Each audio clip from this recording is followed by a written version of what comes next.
Hello, everyone. Welcome. We're going to give a couple of minutes or 1 minute while people join. Bienvenidos y bienvenidas. Vamos a dar un minuto mientras las personas terminan de unirse. Gracias por estar aquí.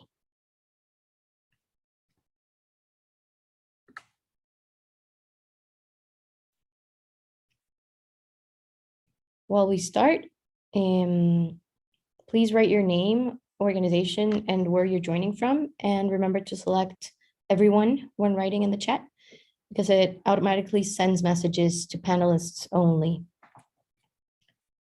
Por favor, incluyan su nombre, organización y de dónde de dónde se unen. Y recuerden seleccionar que sea para todos, ya que el Zoom lo hace automáticamente solamente para panelistas. Esta sesión será en inglés. Tenemos traducción disponible.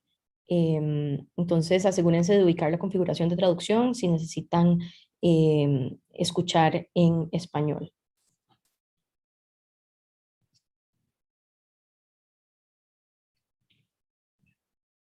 We will start in a couple of seconds. Thank you.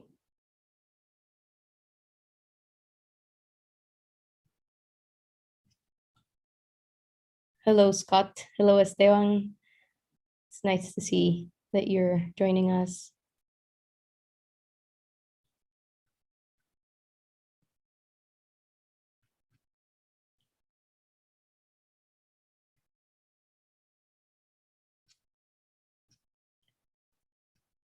Okay, so I would like to, again, take this opportunity to thank our sponsors, JP Morgan, WWF, the Packard Foundation, and the Pacifico Foundation, as well as the two hosts of this Congress, Forever Costa Rica Association and FONAFIFO.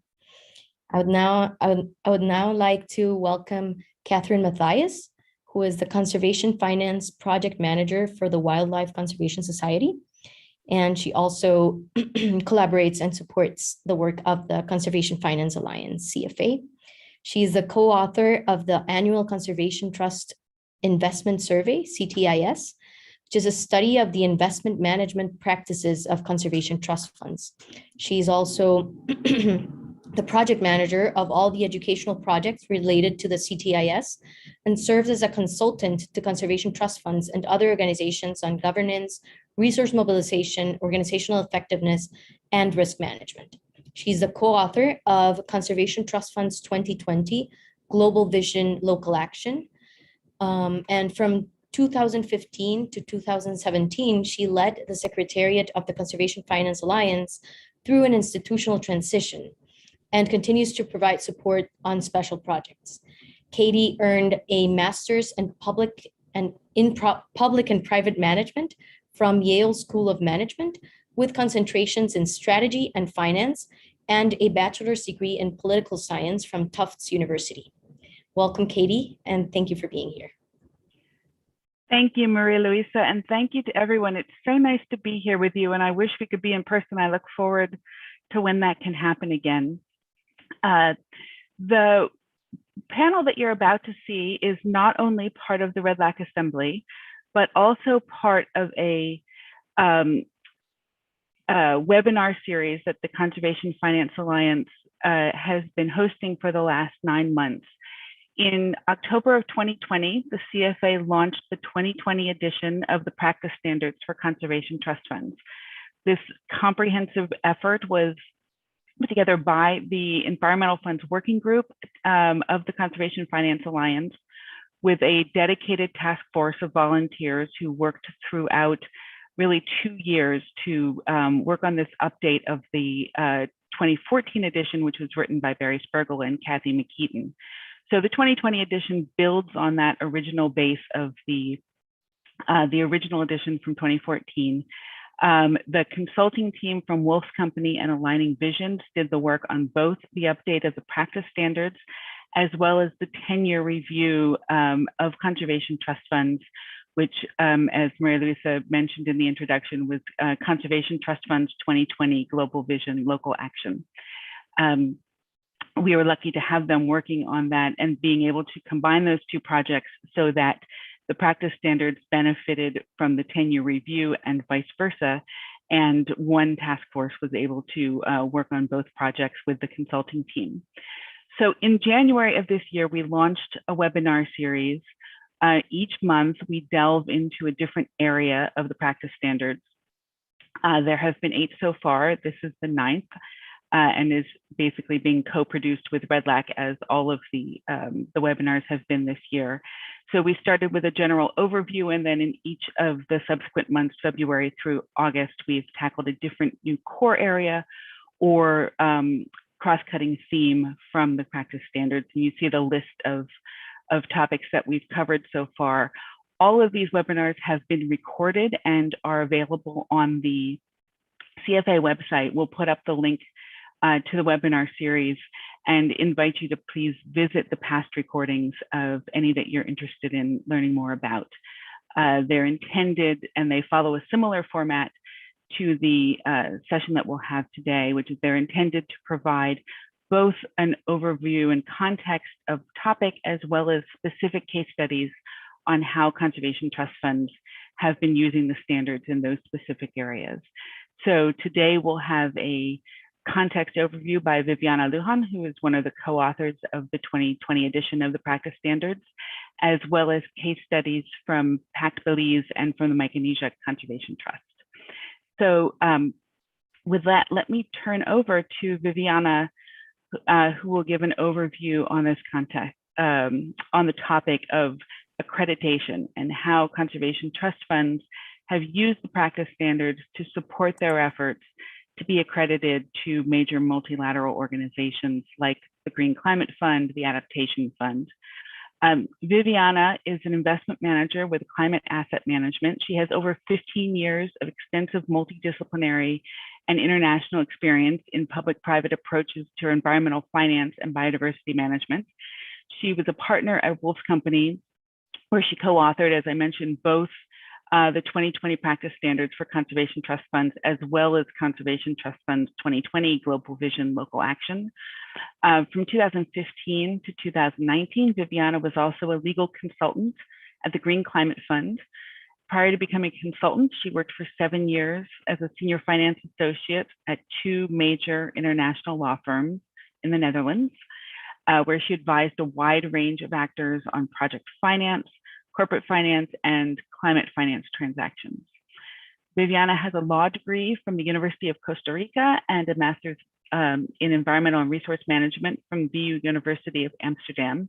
She's a kinship conservation fellow and a member of the Conservation Finance Alliance and Capitals Coalition Networks. Thank you, Viviana, so much for doing this. I turn the floor over to you.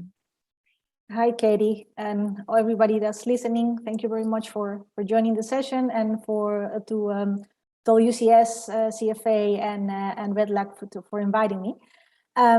So as Katie mentioned, after a long time working on conservation for the past years, I joined this year Climate Asset Management, which is a joint venture of the Global Bank HSBC and the Climate Advisory Pollination, with the mandate of design a series of investment solutions on natural capital that will both generate financial returns and impact. So we're really glad to have the opportunity now to be on the side of the private capital and see how we can bridge that gap between private capital, conservation, and climate action.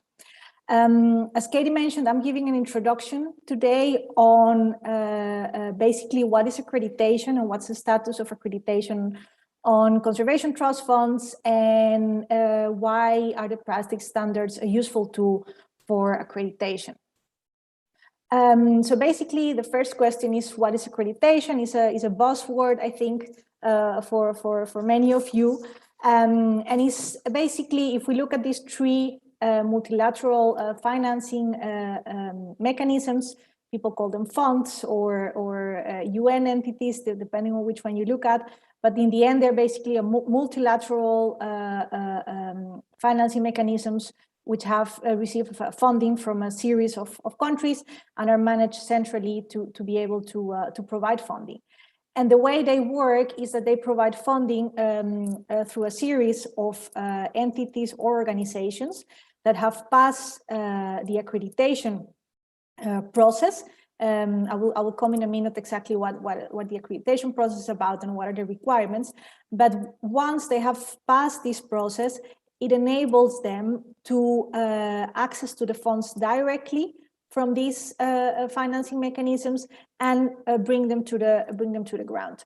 So they all have different names, as you can see here. The GEF called them agencies. The Adaptation Fund has national implementing entities, multilateral implementing entities. We are talking here, when we talk about CTF, only the national implementing entities, and the Green Climate Fund called the accredited entities. But in the end, they all do the same, which is mainly creating projects, presenting project proposals, managing the projects on the ground. And while they do so, they also work with governments, non-governmental organizations, private sectors, and NGOs as the ones that either receive the funds or help implementing the projects on the ground, because some of these entities might not directly implement. They might just be the link between this financing mechanism and the implementation project on the ground. And in the case of the GCF, it's important to mention that because they have this very country-led approach, basically the accredited entities need to work directly with the local governments to design the proposals and ensure that it meets all their policy and objectives locally. In the 10-year review of the CTFs, which, as Katie mentioned, we did in parallel with the update of the practice standards, as part of the analysis of the evolving role of the CTFs, we look into the roles that CTFs are playing in fighting the climate crisis and supporting nature-based solutions for climate. And basically, we found out, not surprisingly, that achieving accreditation to the Adaptation Fund and the Green Climate Fund are part of this evolution, which perfectly fits in the role of CTFs as financial organizations with a global vision that support local action. As you can imagine, there are high bars set for CTFs who wish to become accredited with different global agencies. And to become accredited, CTFs must carefully consider the substantial financial and organizational investments required. But while CTFs describe this process as a lengthy and expensive one, they say that they have become, by becoming accredited, they have strengthened their seat at the table with the government counterparts. They have established effective risk management policies. They have strengthened their safeguards and administrative procedures. And most importantly, they have catalyzed additional funds for the countries and conservation objectives. And what the 10-year review also found out is basically, as you can see on this slide, and you will recognize many of the names, the CTFs with conservation endowments have been the first to invest in their own capacity to become accredited with multilateral agencies, thanks to the guaranteed flow of operation income and the strength of many established CTFs and their ability to leverage additional funding showcases that endowments can be considered investments in institutional capacity, securing long-term conservation activity while also allowing project funding in the short term to proceed. And of course, the implementation of the practice standards has also helped the CTFs to move into this accreditation process. So if we look at how many resources have been mobilized to date by these three agencies, around 65 million by the GEF. This is only one fund, Fumbio in Brazil. Adaptation Fund has mobilized close to 18 million, and the Green Climate Fund over $66 million. And this includes different types of projects. So it could be readiness or preparation funding, which, for example, for the Green Climate Fund is used to prepare, for example, climate policies, adaptation policies, also technical assistance to the accredited entities themselves, or, for example, governments or civil sector entities. And in total, this has been achieved through 23 projects for all these three agencies. But there are, of course, requirements to become accredited. So if we look at this list, which is quite extensive, the people that are familiar with the practice standards will recognize many of these topics as being addressed in the current update that was done in 2020.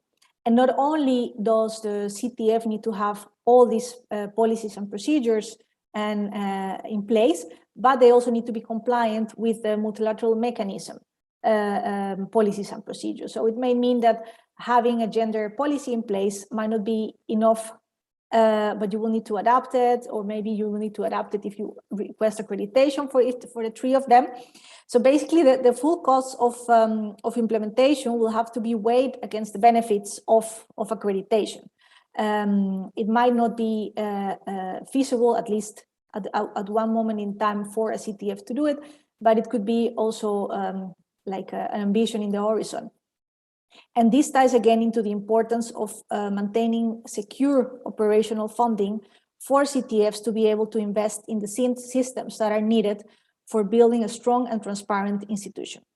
As I just mentioned, CTFs with established and well-managed endowments that provide a stable annual income for operating expenses and organizational capacity building will be better able to invest in the needed safeguards for environmental, gender, ethics, indigenous communities, and transparency issues that will help them in the process of accreditation. As Katie mentioned, you can see on this slide all the areas of the practice standards. The ones here on the top are the core areas, which was increased with this new one, the risk management and safeguards.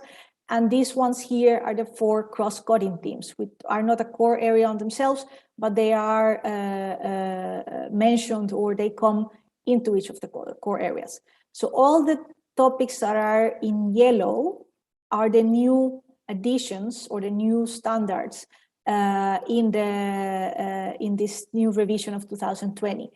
And as you can see from the previous list I showed, this very much has to do with the lessons learned and the requirements from working with donors and also with accreditation and with multilateral financing mechanisms. So basically, it has been an iterative process of the practice standard supporting accreditation, but also the accreditation process strengthening the practice standards to enhance this process. For a CTF to become accredited, like the Greek Climate Fund or the GEF, they need to demonstrate alignment with government-defined priorities and receive government endorsement to support accreditation steps. So this will also allow them to support government in the different actions and implementation of projects. The risk management and safeguards, as I mentioned, is one of the new core areas. This is also one of the most important, I think, areas for scrutiny by these entities when doing accreditation. So, as for people that don't know how the practice standards work, the practice standards does not mean that by adopting a standard, you automatically will have the risk management and safeguards in place, but basically practice standards explain to a CTF which risk management and safeguards they will need to have in place and gives them some explanation and background on how we'll need to do. So the evidence of complying in this case with the risk and safeguard standard would be having all these policies in place. Another important topic to mention is the monitoring and evaluation.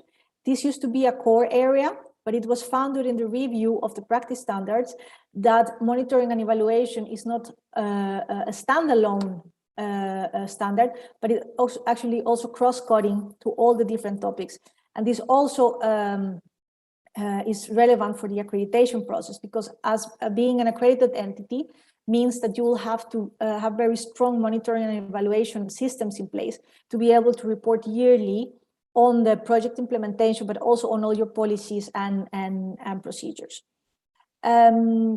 So with this brief overview, I will hand it over to Katie and to the next two speakers, basically to explain how the practice standards have supported them in practice going through this accreditation process. Thank you very much, Katie. Viviana, thank you so much for that overview and for the context on the accreditation process. I think of particular note is being aware of how many resources have been mobilized as a result of becoming accredited. It's become a powerful resource mobilization tool for the conservation trust funds that have gone through that process. So we'll now have two case studies by first the Micronesia Trust and then Pact Belize. I want to do a few quick reminders as we move through. If you have questions, please do put them into the Q&A. We'll do a full Q&A session with the panel at the end of the presentation. So please use that Q&A chat box to capture the questions that you have. I also wanted to highlight that there are links to the past webinars that we have run so far, as well as links to the 10-year review and the practice standards in the chat as well. So at the moment, it's the middle of the night in Pohnpei, where Lisa Endon is based. And so Lisa is joining us by video. So I wanted to put up her picture. We will play the video where she has pre-recorded her presentation for today. Lisa Endon is the Deputy Executive Director of the Micronesia Conservation Trust. She previously worked for the Pohnpei State Government, where she was an executive assistant for the Economic Development Authority, and has also worked as a historic preservationist for the Division of Historic Preservation and Cultural Affairs. She earned her bachelor's in American Studies from Grinnell College and a master's in American Studies with a graduate certificate in Historic Preservation and concentrations in Pacific Island Studies and Cultural Resource Management from the University of Hawaii. She is a 2005 alumna of the University of California, Berkeley's Bears Environmental Leaders Program. She earned a Unitec New Zealand Pacific Conservation, NGO Management and Leadership Training course in 2010, earning a postgraduate certificate. Her work at the Micronesia Conservation Trust currently focuses on human resource work, as well as accreditation and other administration matters. So let me then turn the camera over to James to run the video, please.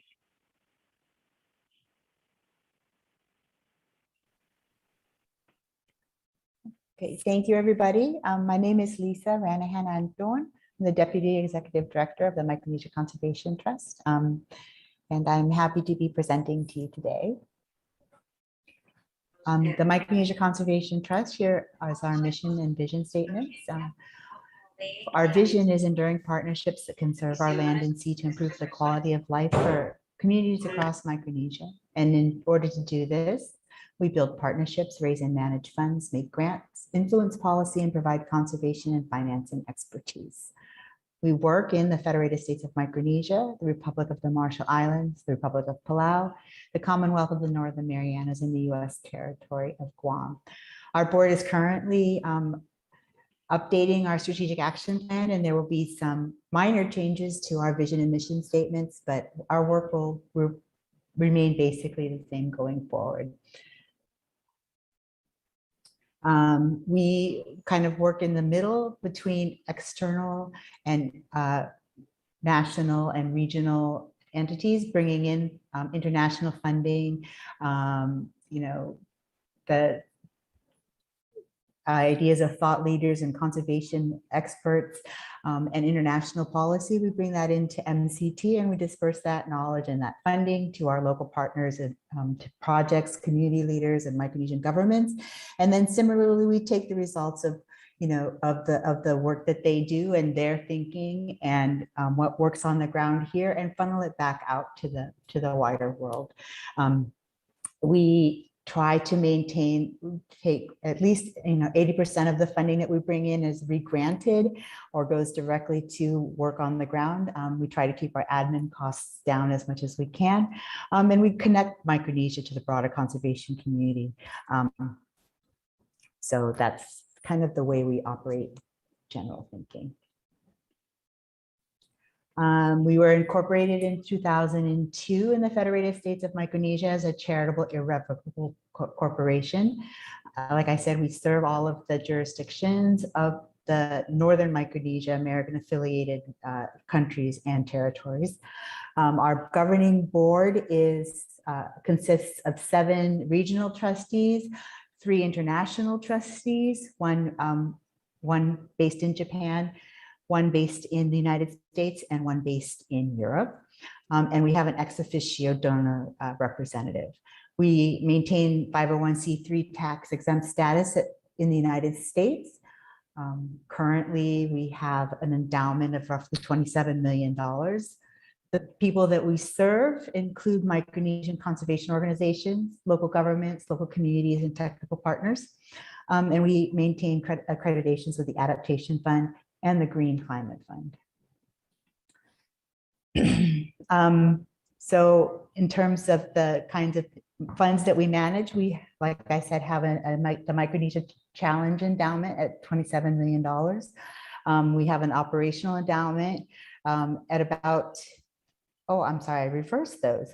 The operational endowment is at about $1 million. And then the Yella Conservation Easement Endowment is at about $810,000. The Yella Conservation Easement is protecting a forest of kaw trees in Koshai. It's the only place on earth where there's an existing viable stand of kaw trees. So this is a conservation easement protecting that area. We also manage several advised thinking funds from multiple donors, which include primarily US-based foundations, US federal agencies, and then multilateral facilities like the Adaptation Fund and the Green Climate Fund. So those funds average about $2.5 million a year, but we're expecting a big jump next year because of a new Green Climate Fund project. The regranting over the years, we've supported and are supporting over 150 sites across Micronesia. We also do capacity building and network coordination. 2 of the networks that we coordinate are the Micronesians and Island Conservation and the Pacific Islands Managed and Protected Areas Community. We also have several scholarship programs, internship programs, and legal fellows program. And then we also have a new sustainable livelihoods program. The 2 major projects there are Coconuts for Life and a Women Solar Engineers project in the state of Chuuk. And then we are starting a Green Climate Fund that project around climate smart agriculture projects. So in terms of our experience with accreditation, we are accredited to the Adaptation Fund and to the Green Climate Fund. For the Adaptation Fund, we submitted our initial application in April of 2012. It took 2 years of revisions and improvements to our organizational policies and back and forth with the fund's accreditation panel. And in 2014, they were satisfied with our application. Some of the work that we had to do included strengthening our procurement procedures, developing an anti-fraud policy and a whistleblower policy. Some comments that we got from the accreditation committee. There were a lot of concerns about the level of regranting in our grant management experience. They wanted documentation of grants that we made to Micronesian partners in the $1 to $2, $3 million range, and the biggest grants that we'd made at that time were, averaging, 30 to 50,000, and we had like one $100,000 grant that we'd made, and so we weren't at the kind of funding level that they were expecting to be able to assess, and then we had to demonstrate that we had the capacity to manage the Adaptation Fund, the funding. We had to improve our monitoring and evaluation and the quality at entry.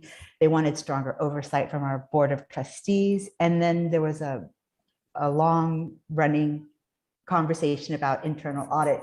When we applied, we had a staff of, I think, 13, no, not even 10 people. And we just we didn't need and couldn't maintain an internal audit function. So there was a lot of back and forth about these kinds of things, which eventually resulted in the board approving a streamlined accreditation process, designed specifically for small NIEs. And so that process was approved by the board in October 2014, and we were finally accredited in March of 2015 with some conditions, that we were limited in the amount of money that we could, the size of project that we could request to $1 million. And then we had to specify procurement procedures for each project that we, submitted proposals for. And then again, that's the stronger oversight by the Board Committee on Investment, Audit, and Finance. And so that stronger oversight kind of satisfied their concerns over internal audit for the beginning of our role as NIE. We were reaccredited in June of this year, and then in getting reaccredited, they did increase our limit to $1,000 project approved in 2017, and we managed that well with our performance. 21, they increased our limit. For the Green Climate Fund, we were accredited in 2017 because organizations accredited to the Adaptation Fund, GEF, Europe Aid, and the European Commission are eligible for fast track accreditation. So they only would look at the requirements that were outside the scope of the first accreditation. In 2016, the Green Climate Fund was offering free assistance from PricewaterhouseCoopers to perform gap assessments for accreditation. So we took advantage of that opportunity, and we conducted the gap assessment as if we were applying for regular accreditation, not the fast track. So we wanted them to look at everything. We considered that assessment as an opportunity to gauge our improvement since the Adaptation Fund accreditation process. We did eventually go with a fast track process, but we went through the assessment as if we were trying to get accredited through regular channels. So the gap assessment again called out the internal audit issue. They wanted to see updated TORs for the board committees and employees, tweaks to financial management, more procedures around anti-terrorism, money laundering, fraud, and risk and environment and social risk mitigation, gender policy, communications, and monitoring and evaluation. The ones with the green check marks are things that we went ahead and addressed based on the gap assessment. Because the Green Climate Fund had really prioritized Pacific Island countries for direct access entities accreditation, we went ahead and took advantage of the fast track process because the Secretariat really encouraged us to do so. They wanted to have small island direct access entities accredited as soon as possible. So it was relatively fast after we did the gap assessment. So we were accredited in 2017 for micro level grants with the social and risk category of C, and the basic fiduciary standards, project management, and grant awards. So we're also accredited to re-grant funding from the GCF.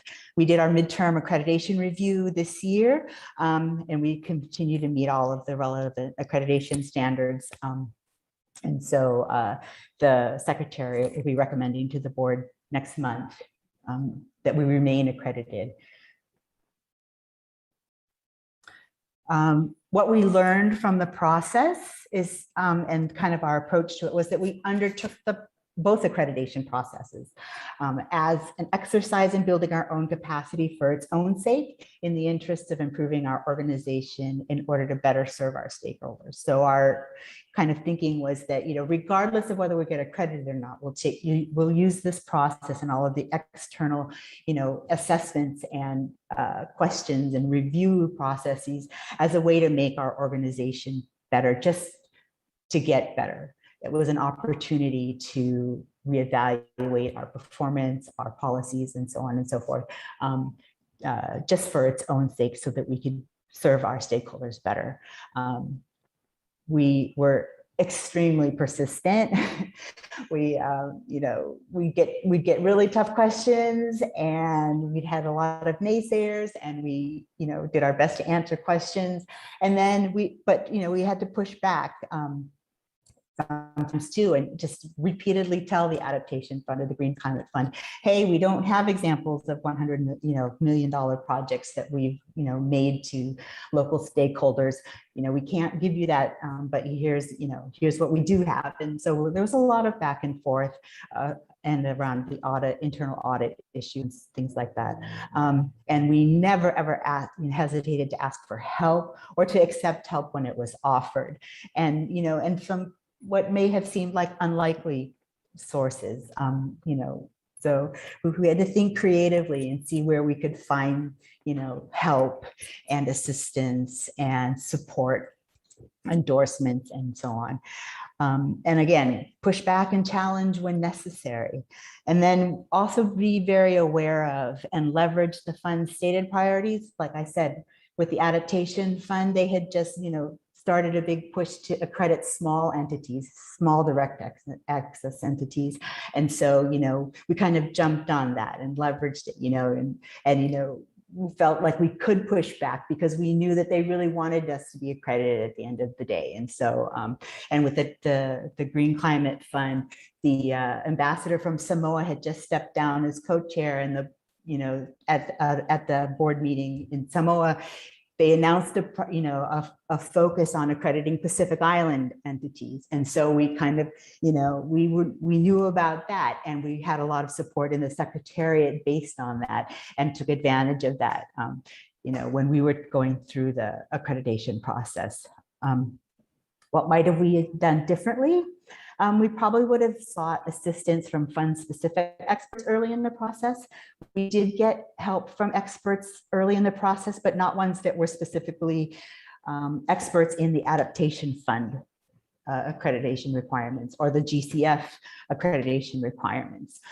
We had help from TNC, TNC financial management, procurement experts, and, in kind of general expertise around accreditation processes and management issues and things like that, financial management and budgeting, but not ones that were specifically knowledgeable about the funds that we were, asking to be accredited to.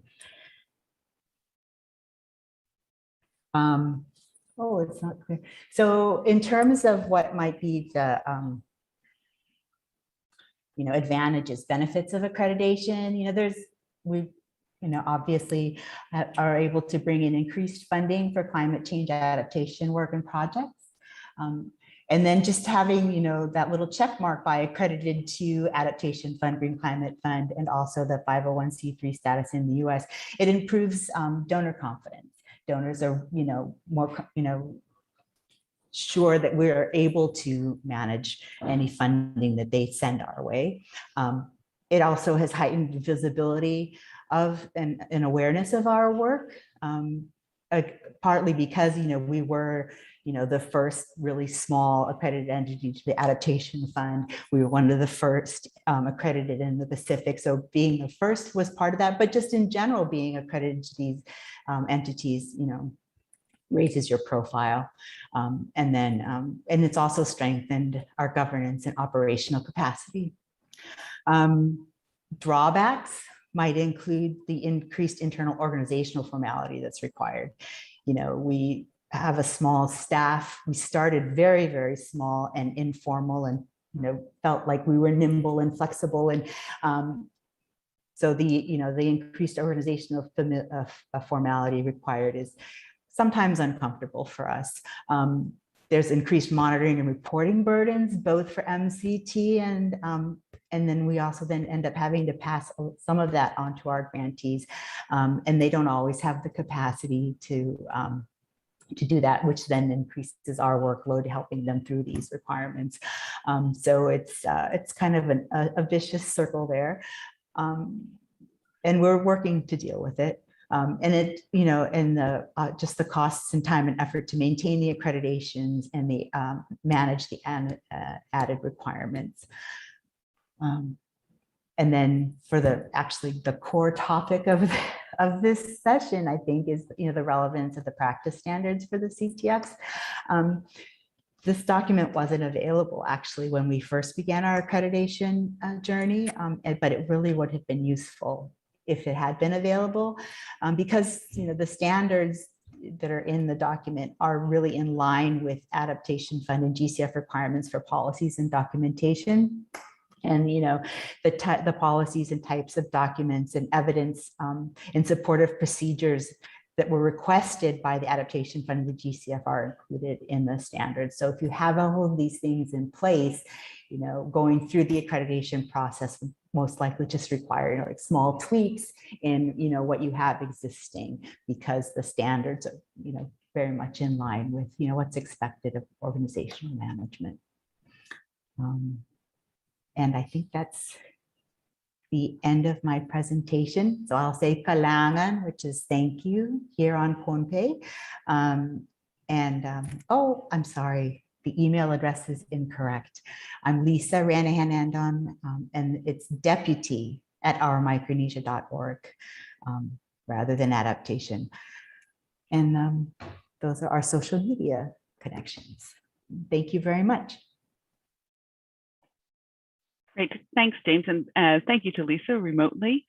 As she mentioned at the end of her presentation, the correct email address for her is deputy@ourmicronesia.org, and that link, that information is in the chat. So she is happy to have you reach out to her with additional questions, since she's obviously not here for the Q&A.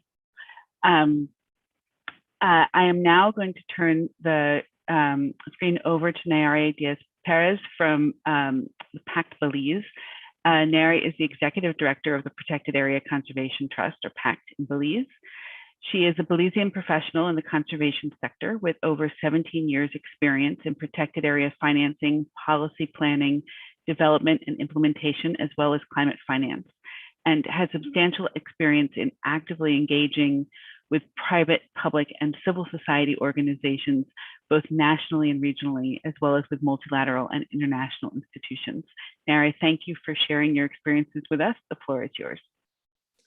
Thank you, and good morning, everyone. It's really a pleasure to be able to share the experience of PACT Belize as it relates to the practice standards for CTFs in the context of the accreditation to the GCF and the Adaptation Fund. In addition to my work as Executive Director of PACT, I also led the process of accreditation and re-accreditation of PACT to both the Adaptation Fund and the Green Climate Fund. PACT is a quasi-government national conservation trust fund of Belize. It was established in 1996 via statutory legislation, and we are governed by a multi-stakeholder board of directors that includes representation from civil society, private sector, as well as government representatives. We have the institutional mandate and mission to contribute to the financial sustainability and management effectiveness of the National Protected Area System of Belize via high-impact investments and strategic partnerships. We are a founding member of the Mesoamerican Reef Fund. We're a member fund of RedLAC, and we're also a member of the IUCN. We generate our revenues from tourism fees that are legislated revenue streams for the trust fund. We manage an endowment fund, and we manage sinking funds. We are accredited by Adaptation Fund. We were accredited in 2011. Re-accredited in 2018, and we are also accredited to the Green Climate Fund, which we also attained in 2018. We also have fiduciary management arrangements with the World Bank, IUCN, CCAD, among others. We see the voluntary practice standards as an effective tool in the process of accreditation, because it allows for a self-assessment of the institution that basically informs your readiness for accreditation. It complements the self-assessment tool that is available from the Green Climate Fund, for instance, that allows you to take stock of what your institutional capacity is and your level of readiness to enter the accreditation process. And we recommend that any CTF that is interested in getting accreditation access the practice standards and utilize it for that purpose. Conservation trust funds that have been applying the standards since they were first published in 2014 are likely to be at a more moderate level of readiness because the practice standard serves as a tool for continuous improvement of CTFs. So in our experience, we had been applying them and they proved quite useful in the process. And so it is a tool that we encourage all CTFs to use before they enter the process of accreditation. The accreditation process has different and varying sets of criteria, and fiduciary criteria or fiduciary and financial management standards are one of the set of standards that are more readily met by conservation trust funds, especially the older ones, the more mature ones, as PACT was at the time. Because by nature, we are already financial mechanisms that have financial management, internal controls, auditing, governance, and all of that in place. And so those can be more easily met. However, risk management and safeguards is one other aspect of the accreditation criteria that has more recently become more pronounced as a criteria by the accreditation process, and is also one that was largely absent, at least in formal structure, from some of these older CTFs, like PACT. In our case, we did have a risk management framework in place, but they were not as formally structured as they need to be to meet the criteria for accreditation. And so in 2020, with the update to the practice standards, that actually directly responds to what we would consider as one of the most prevalent gaps in CTFs, especially perhaps some of the older ones that, as I said, perhaps may not have had these frameworks in place as structured as they need to be. The newer CTFs that would be seeking accreditation would be at the advantage that they would have this available to guide that process. And so, as I mentioned, PACT received accreditation from the Adaptation Fund in 2011 and the GCF since 2018. And the standards proved useful and relevant in the process for us to prepare to get us reaccredited by the Adaptation Fund, which by that time that we were up for reaccreditation had actually expanded its requirements because it has also been a learning process for the funds as well. And so since we had been accredited by the Adaptation Fund, we were subjected to what the GCF calls the fast track accreditation process. Now, how fast that will be largely depends on your ability to meet those criteria and fill any gaps that there may exist. And because PACT had been using the practice standards as a strategy for our institutional strengthening over the years, we have actually tailored them to suit our unique characteristics.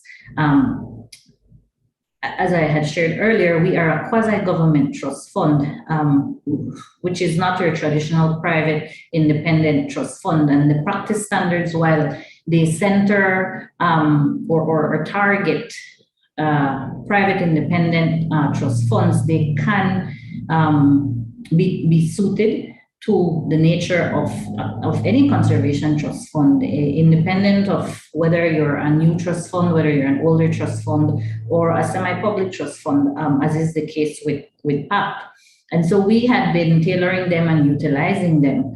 And so it was to our advantage when it came time to do our self-assessment and determine how ready we were for the purpose of accreditation and re-accreditation.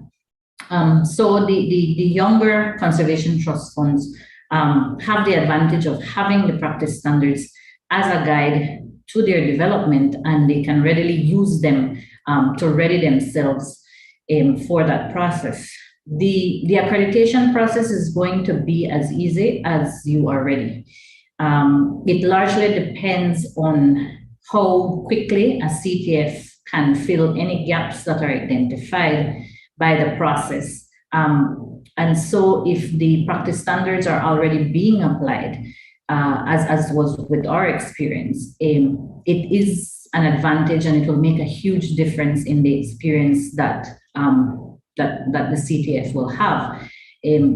Of course, this will be unique to every CTF depending on the nature of the gaps that need to be filled. But the accreditation process itself is an evidence-based process. And so all the frameworks, the policies, the manuals, everything that we find in the practice standards as being the outputs that have to be in place, they have to be in full effect and practice. So the existence of a policy does not guarantee that you meet the criteria for accreditation when it comes to that particular requirement.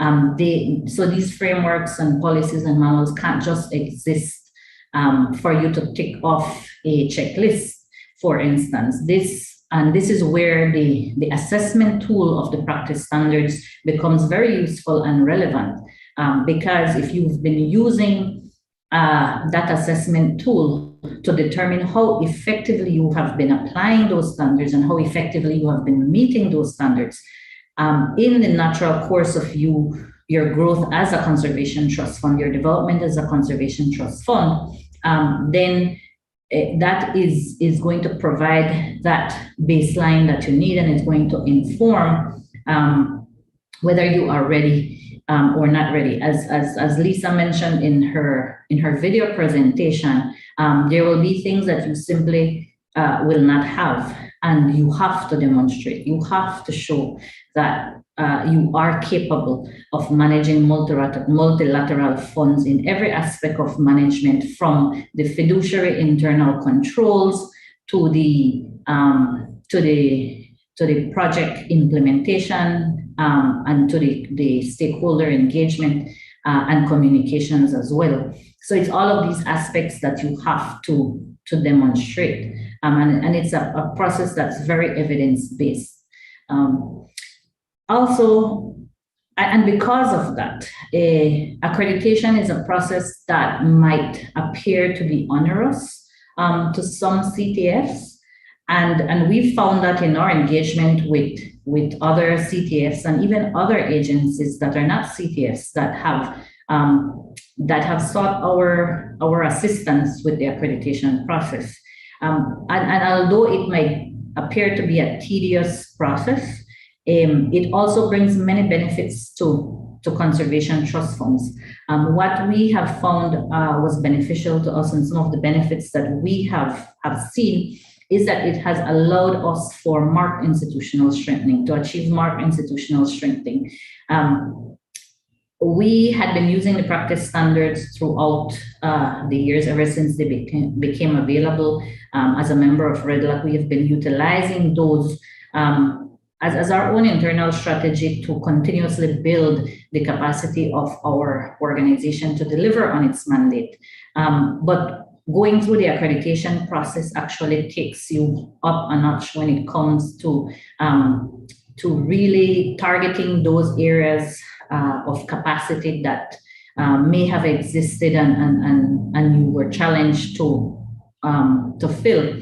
And so it has really allowed for us to have a comprehensive look at where those gaps have been, all the way from governance and strengthening of our governance systems, all the way to extending out to the project cycle and how we invest in the projects and programs that we support, and also benefited our stakeholders as well.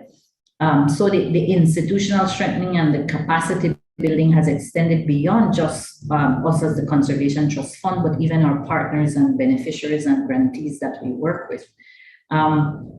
It also has allowed us to benefit from enhanced resource mobilization capacity, which is the most obvious and the one that is the benefit that we're all looking for when we enter into this process. And so we have been able to mobilize these resources that can be considered to be from non-traditional sources. As conservation trust funds, we all were heavily dependent on grant funding when we started back in the early years, and so we have been able now to access these climate funds and direct access at that, which is something that was not available to us in the past. What it has also allowed us to do, and this is more at the when you start considering your institutional mandate, is that it has allowed us to have a more expanded role nationally, and with that, we've also then expanded our reach and our impact in Belize, and so we have been able to expand the work that we do essentially. And so one of the greatest benefits is that PAC has been able to access readiness grants to continue our own capacity building, and even extend that to the capacity building of our grantees and other national stakeholders. We have also developed a pipeline of projects valued at about $20 million that in projects that seek to advance our institutional mandate, as well as the wider biodiversity, climate change, and overall sustainable development agenda of Belize. And being an accredited entity has also allowed us to expand our networking and the benefits that come with that. We are a member of the community of practice of direct access entities and national implementing entities of the Adaptation Fund and Green Climate Fund. And we're also a member of the network of direct access entities of GCF for the Caribbean. And so this has really been beneficial to the institutional growth of PACT and allowed us to advance in the work that we do and leverage the funds that we do have available by accessing the climate funds that allow us to continue to do our work. Thank you. I'll leave it at that. Mary, thank you so much for sharing your experiences and your perspectives. That was incredibly comprehensive and really provided, I think, the level of detail that people are interested in hearing. So I really appreciate that. I am not sure how much time we will have for questions, but I do want to identify that there are a few questions in the Q&A. One in particular that I wanted to, I think, turn to you, Neri, to follow up on. You had mentioned that PACT is a quasi-governmental and private conservation trust fund, and a question that was posed in the Q&A is whether national CTFs are eligible for accreditation. Can you just talk a little bit about that distinction between what the accreditation bodies are looking for in terms of institutional structure, institutional governance? Yeah, both the Adaptation Fund and the Green Climate Fund are focused on what they term as country ownership. And so they place priority on the accreditation of national institutions to serve the roles of national implementing entity and direct access entity. In the case of the Adaptation Fund, they have one national implementing entity per country. And so as part of their process for selecting who is accredited, you have to go through a nomination process nationally.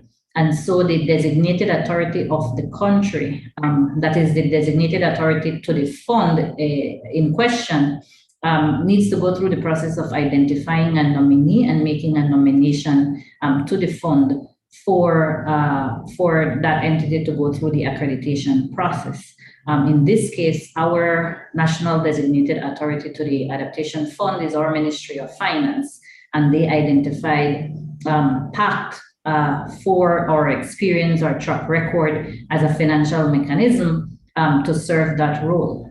In the case of the Green Climate Fund, they can have multiple direct access entities nationally. And so PACT is the first for Belize and the second in the region, in the Caribbean region, sorry. But we are also already assisting other national institutions within Belize to get accreditation for the other categories that we are not accredited for, such as on lending and on granting, on lending. So yes, national CTFs can be accredited as long as you meet the criteria. Great, thank you. Let me identify one or two other quick questions that were raised in the Q&A. Senso has asked about whether the presentations will be available after the webinar. We will, with the permission of the presenters, we will post PDFs of the presentation on the Conservation Finance Alliance website. We did put the link to the webinars page earlier up in the chat, so you can find them there. I also want to highlight that the practice standards, while they are currently in English, they have been translated into French and Spanish, and we are just going through the graphic design process so that we can release the translated versions of the standards shortly. And lastly, I want to flag that the Conservation Finance Alliance has a LinkedIn discussion group for its members. It is free to join the CFA, so we encourage everyone to be a CFA member if you are not already, but we can continue the conversation on this and other topics related to the practice standards in that LinkedIn group. So Kumar has put the link to that group in the chat. Thank you everyone for joining us. Thank you to Nare, to Viviana, and remotely to Lisa for your sharing of your experiences and wisdom on this. And I will turn it back over to Maria-Luisa. Thank you. Thank you, Katie. And thank you everyone for your participation in this session. We are finishing the second day, and I would just like to give a little bit of information about the sessions for tomorrow. We will begin, this one is only for members of RedLAC or Café. We will begin with a meeting to prepare for international negotiations and the accomplishment of the 2030 goals. That will happen tomorrow, early in the morning for Latin America and this side of the world, and in the early afternoon for Europe and Africa. And then we will move on to two sessions. One will be on blue and green economy, and another one on the implementation of the PFP model, of the Project Finance for Permanence model among CTFs. And then we will be ending with a cultural activity. We will have a presentation by a Costa Rican musician who has earned several Grammys. And then we will move on to a virtual party. That virtual party will be in the Remo platform. So the idea is that we can be there and move from one table to the other, connect with people, have quick interactions, just as if we were networking in a real life cocktail. So we are really looking forward to that, and we hope that you can take advantage of it. If you need information about how to get onto Remo, We advise that you do that in advance. You create your profile, upload your picture, and get a little bit familiarized with the platform. You can find this information in the event website, so in www.redlac2021.org. So we ask you to please do that in advance, and we'll see you tomorrow for our last day of the Congress. Thank you.